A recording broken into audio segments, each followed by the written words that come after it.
खंबा आलू ओडिशा रे विभिन्न नाम पर कहूँ। किसी जगह पर देसी आलू कहूँ, किसी जगह पर मट्टी आलू कहूँ। ये खंबा आलू रे बेसी विटामिन अच्छी मिनरल अच्छी देह पर बोल। मुख्य कंद फसल मध्य देसी आलू बा खंब आलू एक स्वतंत्र स्थान अधिकार करिछि। एथिरे अनेक प्रकार पोषक तत्व भरी रही है।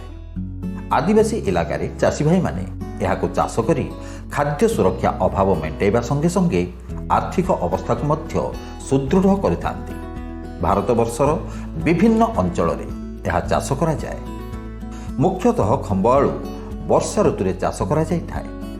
वायुमंडलर आर्द्रता पाखापाखि 85 भाग एवं उत्ताप 30 रु 35 डिग्री हेले खंब आलू गजा बाहरी थाए। सेथिपाई मई एवं जून मास खंब आलू चाष पई बेस उत्कृष्ट समय भाव गणना करा जाय थाए।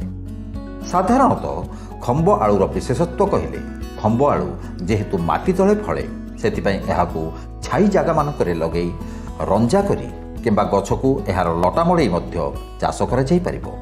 द्वितीयतः बाड़ जहाँ जमीर सीमा निर्धारण करिथाए सेही बाड़ पाखापाखि स्थान में एहाकू लगेई गछ लटेइले सेही लताकू बाड़ मध्य बढ़िबाकू छाड़ीदेले भी भल अमल हुए।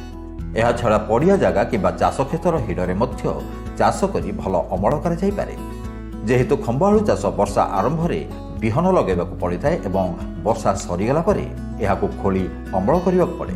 सेहिथिपई जणे चाषी वर्षा जल उपरे निर्भरपूर्वक ए चाष करिपारिबो। अन्य एक दृष्टि विचार कले खंब आलू एक श्वेतसार जातीय खाद्य। एथिरे अधिक क्यालोरीर श्वेतसार थिबारु एहा 9 तिण 6 भजारे मध्य व्यवहार करा जाय थाए। श्री जगन्नाथक व्यंजन रे खंब आलू एक विशेष भूमिका ग्रहण करिथाए। भजा डालमा तरकारी रे खाली जगन्नाथक प्रसाद नुहे सारा ओडिशा रे मुख्य परिबा हिसाब रे खंब आलू स्थान बजाय रखिथाए।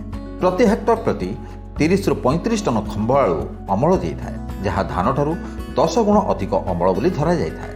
ता छड़ा रोग पोक आक्रमणर भय बहुत कम। खंब आलू लता जातीय होइथिबारु एहार मूल अन्य स्थान रे एवं गछकू अलग स्थान रे मध्य मडा जाई परिबो। एही सब विशेषत्व खंब आलू को एक सहज एवं अधिक अमलक्षम चाष भाव में परिगणित होगा सहित आर्थिक दृष्टि अत्यंत लाभजनक होता है।